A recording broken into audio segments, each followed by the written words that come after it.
मांसपेशियों के अलग अलग आकार होते हैं। जब मांसपेशियों को हम हटाते हैं और अंदर की साइड में जाते हैं, सबसे पहले हम त्वचा देखी, मांसपेशी हटाई, तो यहाँ स्केलेटन सिस्टम यानी कंकाल तंत्र दिखता है, जिसमें 206 हड्डियां होती हैं। बच्चे में 300 से अधिक होती है, लेकिन बाद में 206, जिन्हें हम अक्षीय और उपांगीय यानी एक्सियल एंड अपेंडिकुलर दो अलग अलग भागों में बांट करके पढ़ते हैं।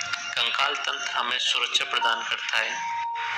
कंकाल तंत्र से जब हम आगे अपने शरीर के अंदर जाते हैं तो हम वहाँ पाचन तंत्र को देखते हैं। जो अपना भोजन हम खाते हैं उसे पचाने में सहायता प्रदान करने के लिए अंगों का समूह पाचन तंत्र कहलाता है, जिसके अंतर्गत मुख, ग्रास नली, आमाशय यानी स्टोमक, आंत यानी इंटेस्टाइन होती है। साथ साथ में लार ग्रंथियां, लीवर, अग्नाशय इसमें सहायता प्रदान करते हैं। यहाँ पे जो भोजन के मुख्य अवयव होते हैं, कार्बोहाइड्रेट, प्रोटीन, वसा, उनको छोटे छोटे अणुओं में बदला जाता है, ताकि हमारे शरीर में जो उपस्थित कोशिकाएं हैं उनके लिए ग्लूकोज यानी ऊर्जा उत्पादन के लिए मुख्य स्रोत प्रदान किया जा सके। उससे आगे जब हम जाते हैं तो श्वसन तंत्र पे पहुंचते हैं। श्वसन तंत्र में अपनी नाक के द्वारा हम ऑक्सीजन अंदर लेते हैं और कार्बन डाइऑक्साइड बाहर निकालते हैं, तो यहीं पे लंग्स का बहुत बड़ा इंपॉर्टेंट रोल रहता है। ये सब हम फुल लेक्चर में अच्छे तरीके से क्लियरली समझेंगे, कैसे ऑक्सीजन बाहर आती है, कैसे CO2 अंदर जाती है और किस तरीके से इस ऑक्सीजन का परिवहन हीमोग्लोबिन ब्लड के द्वारा पूरे संपूर्ण बॉडी में होता है। उसके बाद नेक्स्ट जो अपना ऑर्गन सिस्टम आता है वो आता है अपना कार्डियोवास्कुलर सिस्टम यानी हृदय परिसंचरण तंत्र यानी रक्त परिसंचरण तंत्र, जिसके अंतर्गत हमें हार्ट यानी हृदय और ब्लड वेसल्स के बारे में पढ़ना होता है।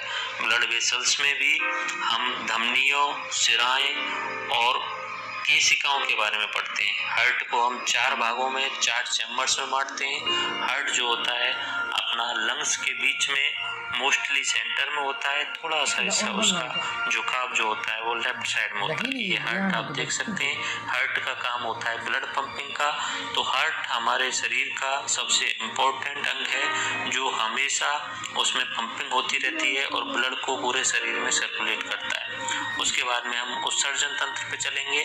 उत्सर्जन तंत्र यानी हमारे शरीर में जब हम भोजन लेते हैं, पानी लेते हैं, तो कुछ ऐसे पदार्थ बनते हैं जो अवांछनीय हैं, जिन्हें शरीर से बाहर निकालना जरूरी होता है। तो उनमें सबसे इम्पोर्टेंट यूरिया का बाहर निकालना जरूरी होता है, जिसमें अपना किडनी बहुत इम्पोर्टेंट रोल निभाता है। किडनी में यूरिया का फिल्ट्रेशन किया जाता है, जिसे यूरेटर डक्ट के द्वारा यूरेथ्रा यानी मूत्राशय तक पहुंचाया जाता है, जहां से हम अपने यूरिन को हमारे शरीर से बाहर निकालने की प्रोसेस करते हैं। उसके अलावा सबसे इम्पोर्टेंट जो सिस्टम होता है वो होता है नर्वस सिस्टम, जो हमारे शरीर को कंट्रोल करता है। नर्वस सिस्टम के अंतर्गत माइंड यानी ब्रेन और स्पाइनल कॉर्ड आते हैं, जो पूरे शरीर को कंट्रोल एंड रेगुलेशन प्रदान करते हैं, जिसे हम समन्वय कहते हैं। तो ये अपना इम्पोर्टेंट टॉपिक रहेगा, जिसे हम नर्वस सिस्टम कहते हैं, जिसमें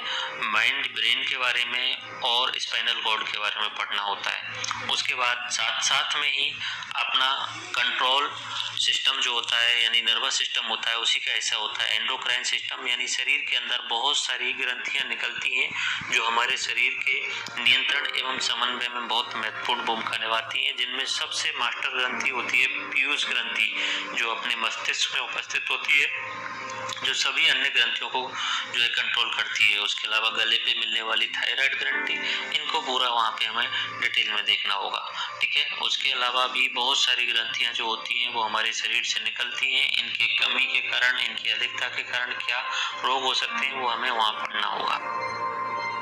बाद में प्रजनन तंत्र जिसमें यहाँ पे मेल ऑर्गन्स दिखाए गए। पुरुष के अंतर्गत वृषण यानी टेस्टिज, शुक्रवाहिकाएं, शुक्राशय एवं अन्य ग्रंथियां जो होती हैं वो शामिल होती हैं। महिलाओं के अंतर्गत अंडाशय यानी ओवरी, अंडवानी यानी ओविडक्ट, गर्भाशय यूट्रस और अन्य ग्रंथियां जो होती हैं प्रजनन में शामिल होती है। तो उसके तहत जनन के प्रकार, मानव प्रजनन तंत्र और किस तरीके से सारी प्रोसेस होती है, ये हम पूरी लेक्चर सीरीज में देखेंगे। धन्यवाद।